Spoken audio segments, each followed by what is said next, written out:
Me echaron de mi propia casa mientras me retorcía por los dolores del parto. El hombre al que amaba, el padre de mi hija, me abandonó en un garaje frío y húmedo como si fuera basura. Me lo quitó todo. Mi hogar, mi empresa, mi futuro. Pero lo que él no sabía, es que, en ese momento de máxima debilidad, plantó la semilla de su propia destrucción. Y yo iba a encargarme de que la cosecha fuera terrible. El dolor de las contracciones era insoportable, pero nada comparado con el frío en la mirada de Javier.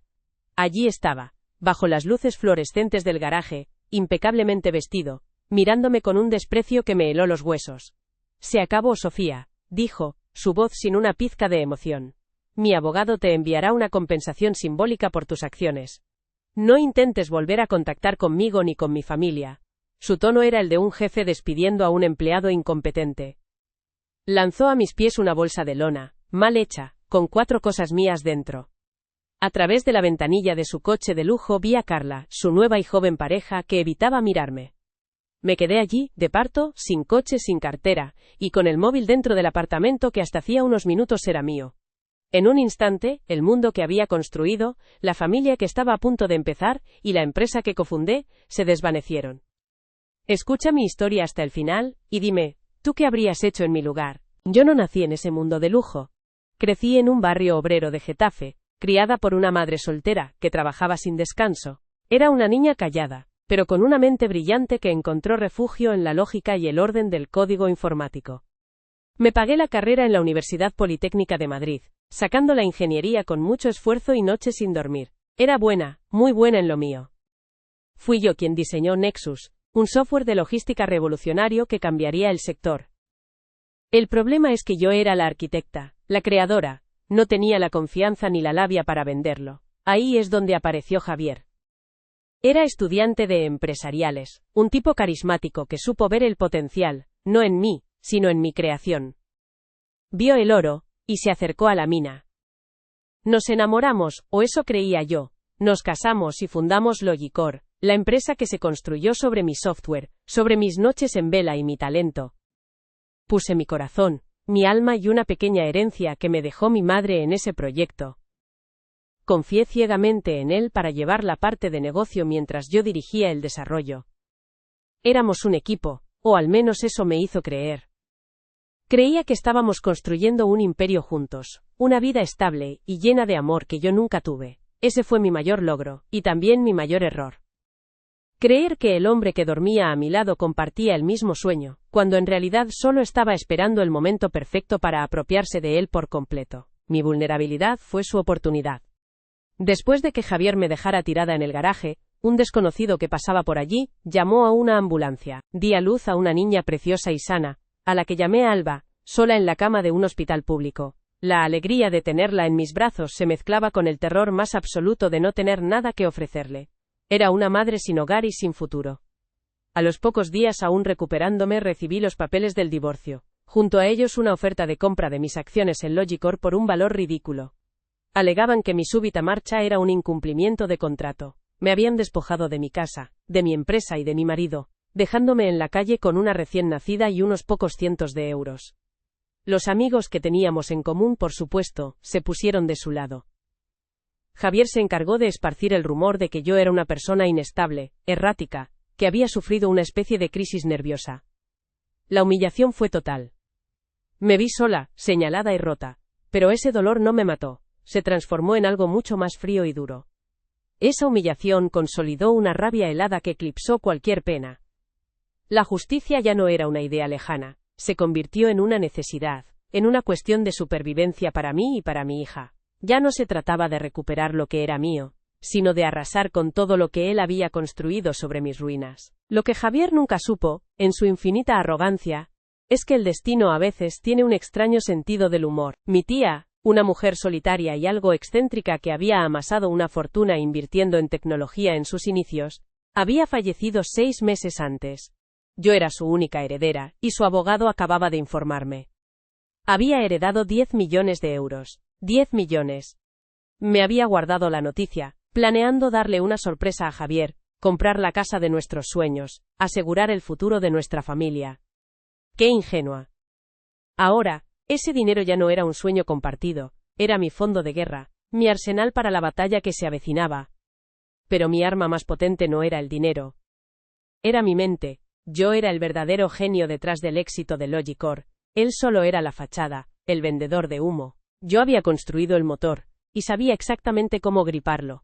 Conocía cada línea de código, cada vulnerabilidad, cada secreto del sistema que él ahora llamaba suyo. Y entonces, por un giro del destino, descubrí algo que selló su suerte. Carla, su nueva mujer, acababa de aceptar un puesto muy bien pagado como directora de proyectos en una nueva incubadora tecnológica. Una incubadora que, sin que nadie lo supiera, estaba a punto de fundar yo misma, en el más absoluto de los secretos. El tablero de ajedrez estaba listo. Así que desaparecí. Me mudé a un lugar discreto donde nadie pudiera encontrarme. Con una parte de mi herencia, establecí una sociedad fantasma y creé una nueva y puntera firma tecnológica, Innovaciones Fénix. Puse a mi abogado de confianza como el director general de cara al público. Yo sería el fantasma en la máquina, la mente en la sombra. El primer paso de mi plan fue asegurarme de que Innovaciones Fénix contratara a Carla. Quería tenerla cerca, muy cerca. Le ofrecimos unas condiciones que no pudo rechazar. La mujer que me sustituyó en mi cama y en mi casa ahora trabajaría para mí sin saberlo, convirtiéndose en el peón clave de mi venganza. Le asignamos un proyecto crítico, analizar a los competidores del mercado, con un enfoque especial en Logicor. Carla, ansiosa por demostrarle a Javier lo valiosa que era, se lanzó de cabeza. Se convirtió, sin ser consciente de ello, en mi fuente interna, mi espía perfecta dentro del campo enemigo. Cada semana, recibía sus informes detallados sobre las estrategias, las debilidades y los conflictos internos de Logicor. Me estaba entregando en bandeja de plata toda la información que necesitaba para anticipar cada uno de los movimientos de Javier. Él jugaba a las damas, mientras yo me preparaba para dar jaque mate. El sabotaje comenzó de forma sutil. Cuando Logicor pujó por un contrato gubernamental muy importante, Innovaciones Fénix presentó una oferta ligeramente inferior, con una propuesta tecnológica muy superior. Ganamos, por supuesto. Fue el primer golpe, el primero de muchos que estaban por venir. Poco después, Javier intentó adquirir una empresa tecnológica más pequeña, para absorber su talento. Gracias a los informes de Carla, me enteré de sus planes con semanas de antelación. La adquirí yo primero, pagando en efectivo y cerrando el trato en 48 horas. Javier ni siquiera supo que le había golpeado. Empecé a robarle a sus mejores ingenieros, gente a la que yo misma había formado y que me respetaba. Les ofrecí el doble de sueldo y un proyecto ilusionante. Al mismo tiempo, filtré anónimamente fallos de seguridad en el software de Logicor, mi software, creando el caos entre sus clientes más importantes. El negocio de Javier empezó a desmoronarse, perdía dinero, clientes clave y su reputación se iba por el desagüe. El imperio que me había robado se estaba convirtiendo en un castillo de naipes a punto de caer. Su arrogancia se fue transformando en una desesperación palpable, y yo disfrutaba de cada segundo. Desesperado y acorralado, Javier buscó una salida. Y solo vio una fusión con la única empresa que parecía estar dominando el mercado, la misteriosa y exitosa Innovaciones Fénix. Creía que era su única salvación, su tabla en medio del naufragio. No sabía que estaba nadando directamente hacia la boca del tiburón. Se organizó la reunión final para cerrar los detalles de la fusión. Se celebraría en la opulenta sala de juntas de nuestras nuevas oficinas. Javier y Carla entraron, nerviosos pero esperanzados, creyendo que estaban a punto de ser rescatados por el solitario y brillante CEO de la compañía. Estaban a punto de conocer a su salvador. Pero no encontraron a ningún CEO, me encontraron a mí. Sentada a la cabeza de la enorme mesa de caoba, con un aspecto sereno y poderoso que nunca antes me habían visto. Y en mi regazo, tranquila y sonriente, estaba mi hija de 1 año, Alba. La viva imagen de la razón por la que había llegado hasta allí. El color desapareció del rostro de Javier, su mandíbula se desencajó mientras el terror y la comprensión lo invadían. Carla se quedó paralizada, pálida como el papel. El silencio en la sala era tan denso que se podía cortar con un cuchillo. La partida había terminado, y era mi turno de recoger las ganancias. Hoy vais a descubrir cómo convertí la mayor traición de mi vida en el arma perfecta para mi venganza, usando la mente del hombre que me lo arrebató todo en su contra. Me echaron de mi propia casa mientras me retorcía por los dolores del parto. El hombre al que amaba, el padre de mi hija, me abandonó en un garaje frío y húmedo como si fuera basura. Me lo quitó todo, mi hogar, mi empresa, mi futuro. Pero lo que él no sabía es que, En ese momento de máxima debilidad, plantó la semilla de su propia destrucción, y yo iba a encargarme de que la cosecha fuera terrible. El dolor de las contracciones era insoportable, pero nada comparado con el frío en la mirada de Javier. Allí estaba, bajo las luces fluorescentes del garaje, impecablemente vestido, mirándome con un desprecio que me heló los huesos.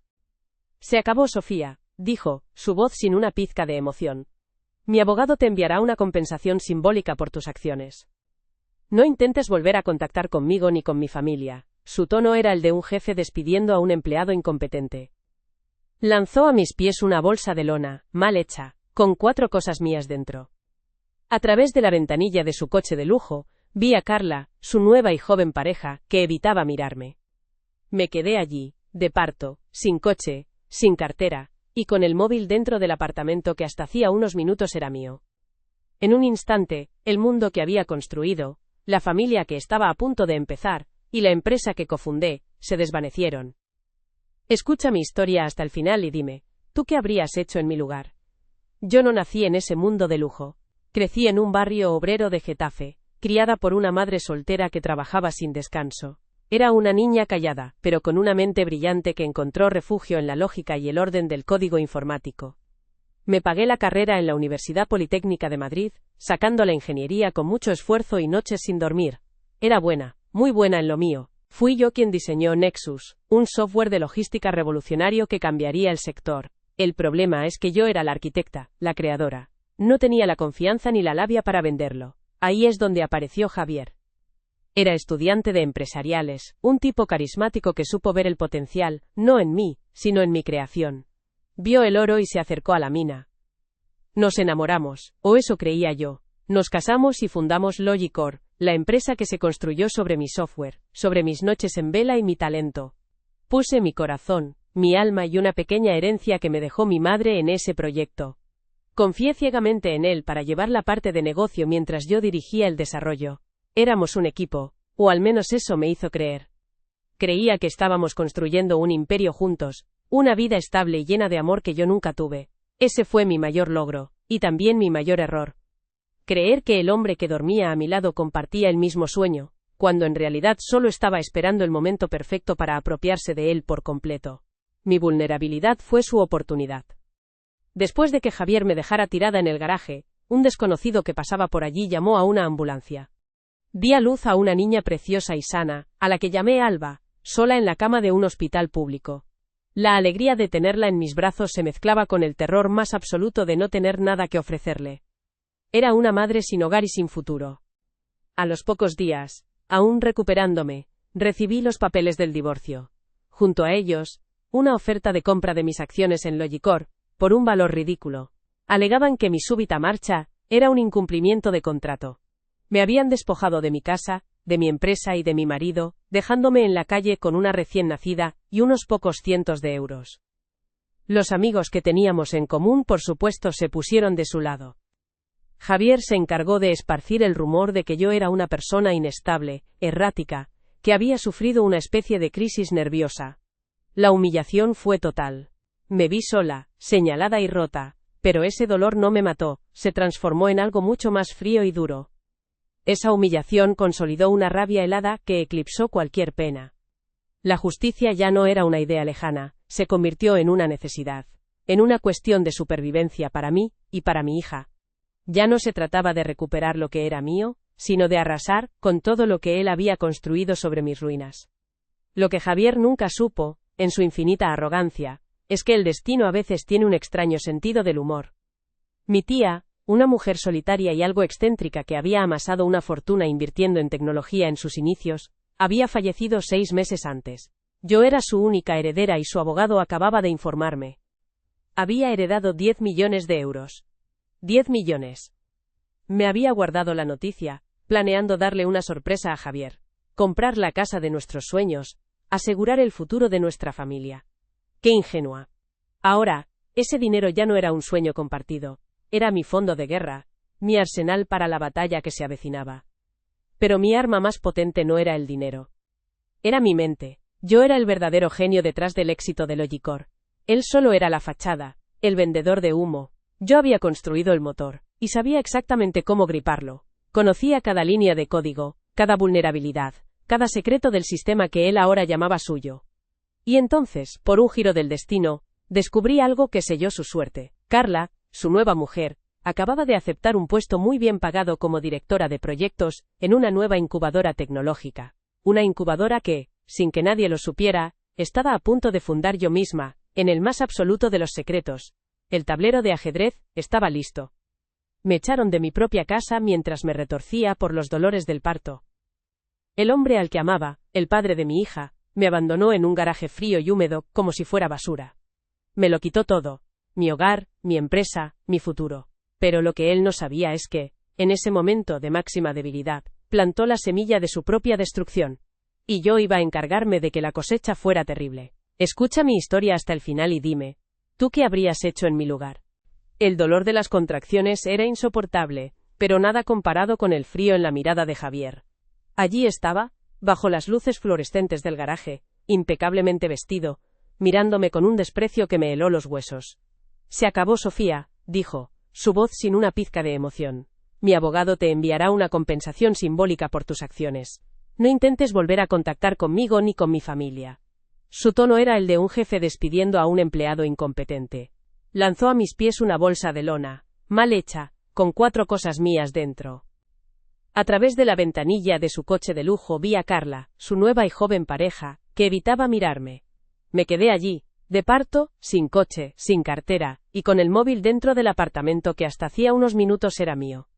En un instante, el mundo que había construido con tanto esfuerzo, la familia que estaba a punto de empezar, y la empresa que cofundé se desvanecieron. Me dejaron sola, rota y a punto de dar a luz en el suelo de cemento. Ese fue el principio de su fin. Antes de que Javier me destrozara, mi vida era sencilla, casi invisible. Crecí en Getafe, en un piso pequeño que siempre olía a la comida casera de mi madre. Ella trabajaba limpiando oficinas, volvía a casa con la espalda rota pero nunca sin una sonrisa para mí. Me enseñó que el trabajo duro y la honestidad eran lo único que nadie te podía quitar. Vi su sacrificio cada día, y juré que yo tendría una vida diferente, una en la que el esfuerzo diera frutos de verdad, no solo agotamiento. En el instituto, mientras los demás se preocupaban por salir de fiesta, yo encontraba paz en la pantalla negra de un ordenador. El código era mi refugio. Era un lenguaje con reglas claras, donde la lógica siempre ganaba. No había dobles sentidos ni mentiras. Si algo no funcionaba, era porque yo había cometido un error, y podía arreglarlo. Esa certeza me dio la confianza que no tenía en el mundo real. Sacarme la ingeniería informática en la Politécnica fue mi billete de salida, la prueba de que podía construir algo sólido con mi mente. Nexus nació en mi pequeño apartamento de estudiante, entre tazas de café barato y noches en vela. No era solo un programa, era una extensión de mi cerebro. Una forma elegante y eficiente de solucionar problemas logísticos que nadie más había visto. Recuerdo la emoción, el pulso acelerado, cuando ejecuté la primera versión completa y funcionó a la perfección. Sentí que tenía el futuro en mis manos, un futuro que yo misma había programado. Era mi obra maestra, mi orgullo. Conocí a Javier en una feria tecnológica para universitarios. Yo estaba en un rincón, intentando explicar mi proyecto con torpeza, y él se acercó como si le hubieran puesto un foco encima. Tenía esa sonrisa fácil y esa confianza arrolladora que a mí me faltaba. Escuchó mi explicación, pero sus ojos no me miraban a mí, miraban la pantalla, el potencial, el dinero. Me dijo que yo era el genio, y él era la voz que el mundo necesitaba para escucharme. Y yo, ingenua, le creí. Fundamos Logicor con la pequeña herencia que me dejó mi madre y su inagotable labia. Yo era el motor, la que pasaba noches enteras puliendo el código, asegurándome de que nuestro producto fuera infalible. Él era la cara pública, el que cerraba tratos con su encanto, el que salía en las fotos. Confié en él ciegamente. Le entregué mi creación, mi herencia y mi corazón, convencida de que estábamos construyendo nuestro sueño juntos, ladrillo a ladrillo. Recuerdo una noche, al principio de todo, cuando cerramos nuestro primer gran cliente. Estábamos agotados, en la pequeña oficina que habíamos alquilado. Pidió pizza, y abrimos una botella de vino barato para celebrarlo.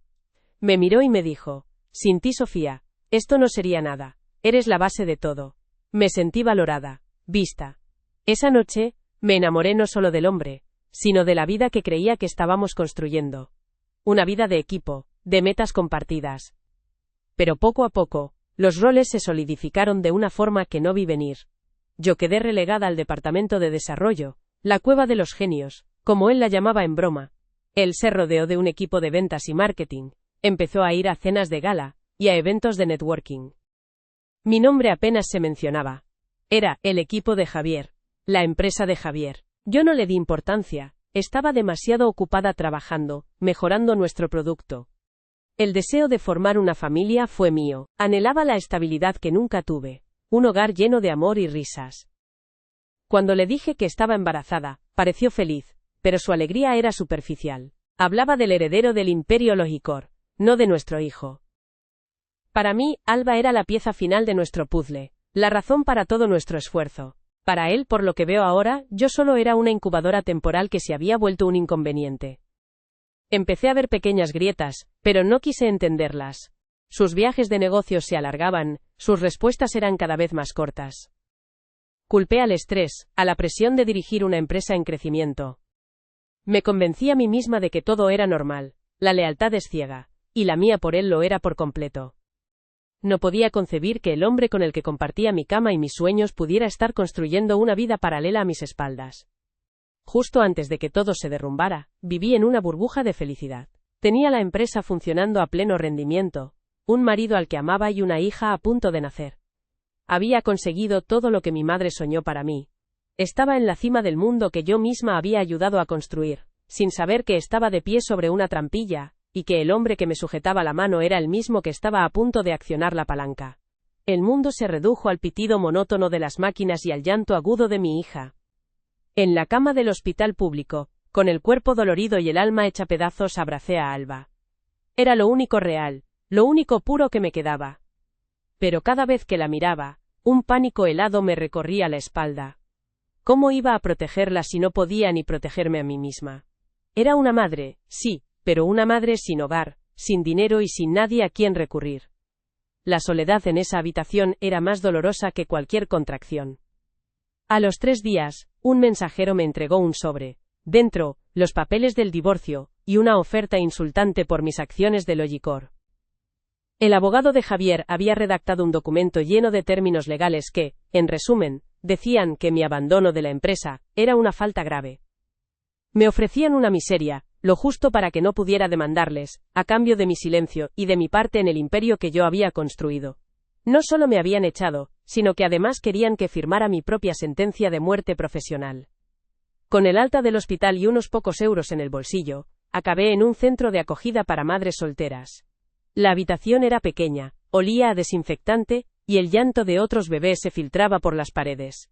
La cuna que había montado con tanta ilusión en nuestro apartamento de lujo, con sus móviles de estrellas y sus sábanas de algodón orgánico, parecía un recuerdo de otra vida, de otra mujer. Acostar a Alba en una cuna de metal prestada fue la primera de muchas humillaciones que me esperaban. Intenté llamar a los que creía que eran nuestros amigos. Las primeras llamadas fueron a los padrinos que habíamos elegido para Alba. La mujer de él me contestó con una voz fría, diciendo que no era un buen momento. Después de eso, nadie más cogió el teléfono. Mis mensajes se quedaban en leído. De la noche a la mañana, me había convertido en una apestada. La red de seguridad que creía tener se había desvanecido, demostrando que nunca fue mía, siempre fue de Javier. Pronto supe por qué. Javier se había encargado de envenenar el pozo. A través de un antiguo compañero de trabajo que se atrevió a hablar conmigo a escondidas, me enteré de la historia que circulaba. Yo había sufrido una crisis nerviosa por el embarazo, me había vuelto paranoica e inestable, y había decidido huir, abandonándolo a él y a la empresa. Me pintó como la loca, la villana de la historia, y todos, absolutamente todos se lo creyeron.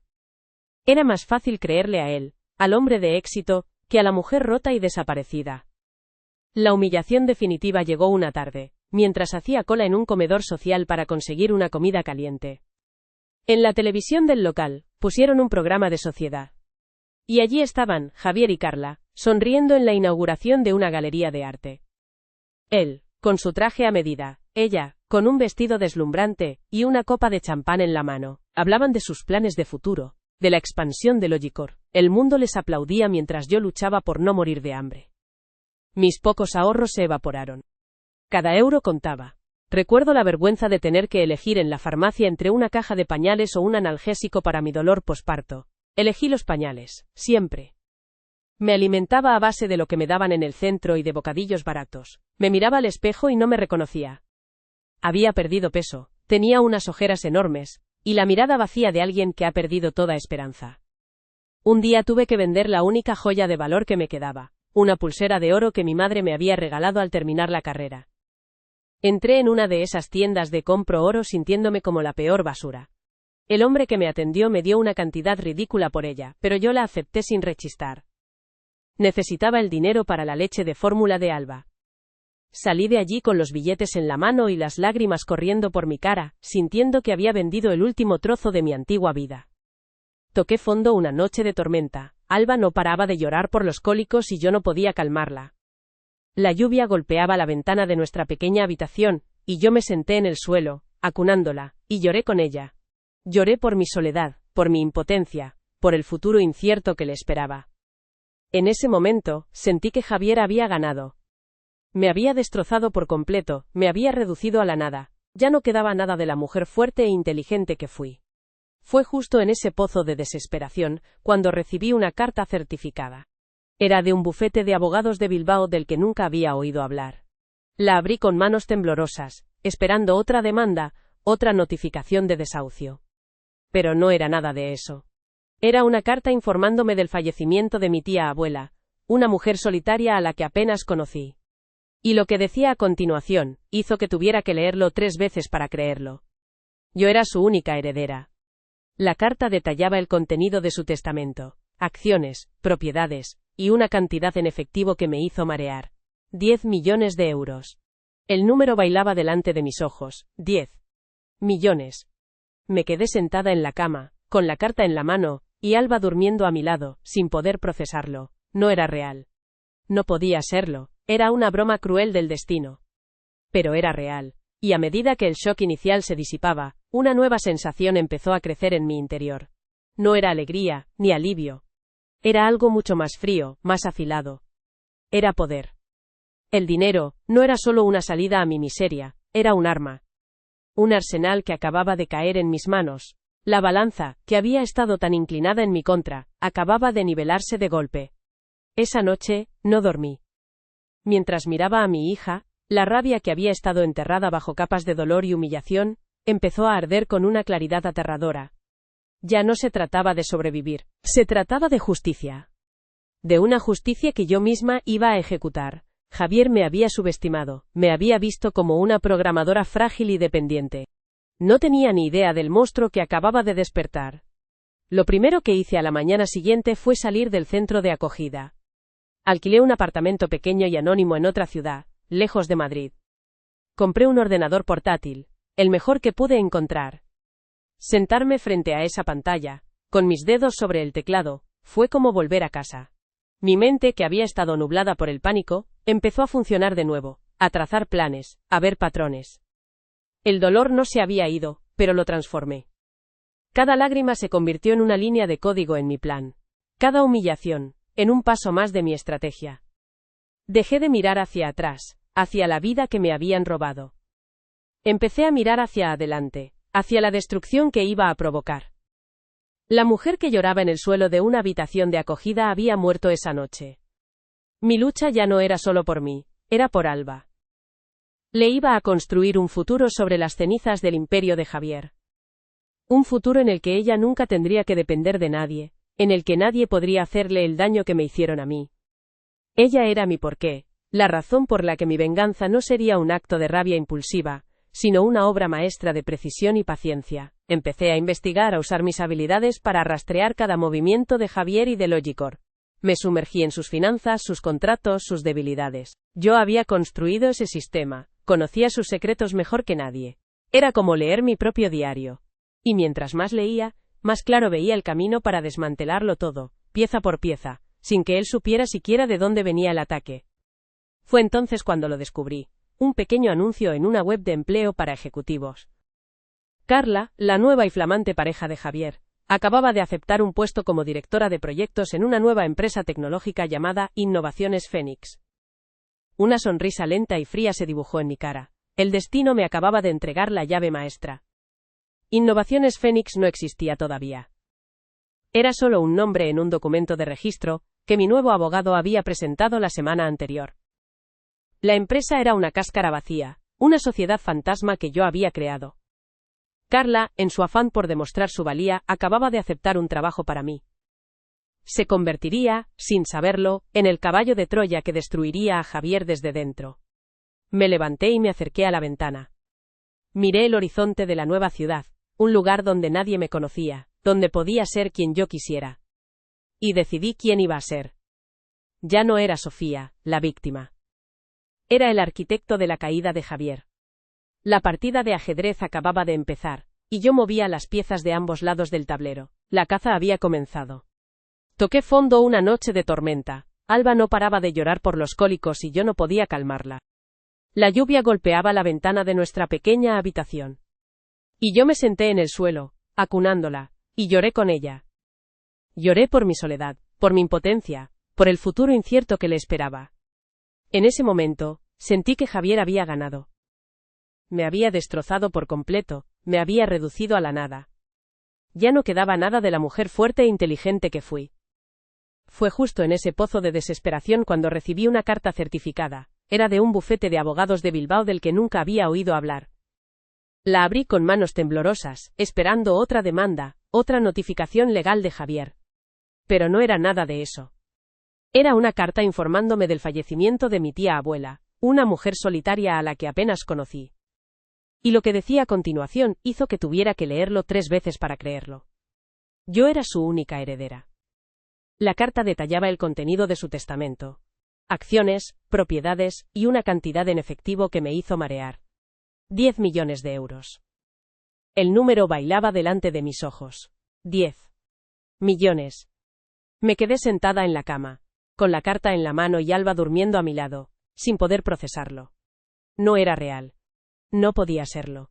Era una broma cruel del destino. Qué ingenuo había sido.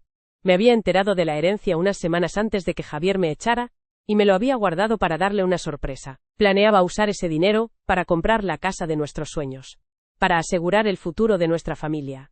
Ahora, ese dinero ya no era un sueño compartido. Era mi fondo de guerra, mi arsenal. La ironía era tan amarga que casi me hizo reír. A medida que el shock inicial se disipaba, una nueva sensación empezó a crecer en mi interior. No era alegría, ni alivio, era algo mucho más frío, más afilado. Era poder. El dinero no era solo una salida a mi miseria, era un arma. Un arsenal que acababa de caer en mis manos. La balanza, que había estado tan inclinada en mi contra, acababa de nivelarse de golpe. Lo primero que hice a la mañana siguiente fue salir del centro de acogida. Alquilé un apartamento pequeño y anónimo en otra ciudad, lejos de Madrid. Compré un ordenador portátil, el mejor que pude encontrar. Sentarme frente a esa pantalla, con mis dedos sobre el teclado, fue como volver a casa. Mi mente, que había estado nublada por el pánico, empezó a funcionar de nuevo, a trazar planes, a ver patrones. Pero mi arma más potente no era el dinero. Era mi mente. Javier siempre me había visto como la técnica, la chica tímida y brillante que vivía detrás de una pantalla. Nunca me consideró una estratega, nunca pensó que tuviera la frialdad para jugar su juego. Me subestimó por completo. Creyó que sin él, yo era solo una ingeniera asustada. No tenía ni idea del monstruo que acababa de despertar. La mujer que lloraba en el suelo de una habitación de acogida había muerto esa noche. En su lugar, nació otra. Una que transformó el dolor en combustible y la humillación en un plan meticuloso. Cada lágrima se convirtió en una línea de código en mi estrategia. Dejé de mirar hacia atrás, hacia la vida que me habían robado. Empecé a mirar hacia adelante, hacia la destrucción que iba a provocar. Mi lucha ya no era solo por mí, era por Alba. Le iba a construir un futuro sobre las cenizas del imperio de Javier. Un futuro en el que ella nunca tendría que depender de nadie, en el que nadie podría hacerle el daño que me hicieron a mí. Ella era mi porqué, la razón por la que mi venganza no sería un acto de rabia impulsiva, sino una obra maestra de precisión y paciencia. Fue entonces cuando lo descubrí, un pequeño anuncio en una web de empleo para ejecutivos. Carla, la nueva y flamante pareja de Javier, acababa de aceptar un puesto como directora de proyectos en una nueva empresa tecnológica llamada Innovaciones Fénix. Una sonrisa lenta y fría se dibujó en mi cara. El destino me acababa de entregar la llave maestra para entrar en su casa y quemarla desde los cimientos. No hay fusión, Javier, dije con una calma que le heló la sangre. Deslicé una carpeta por la mesa de caoba. Lo que has firmado es una confesión de fraude y la cesión total de tus activos a Innovaciones Fénix para evitar un proceso penal. Has vendido Logicor por €1, a mí. Le mostré los informes detallados que Carla había preparado, subrayando las irregularidades que él había cometido para echarme. Su propio plan, documentado por su amante, fue su condena. La trampa se había cerrado. Su rostro pasó del pánico a la furia impotente. Carla empezó a sollozar en silencio, comprendiendo que había sido el instrumento de su propia caída. Deslicé otra hoja de papel sobre la mesa, esta vez hacia Javier. Era una carta de despido.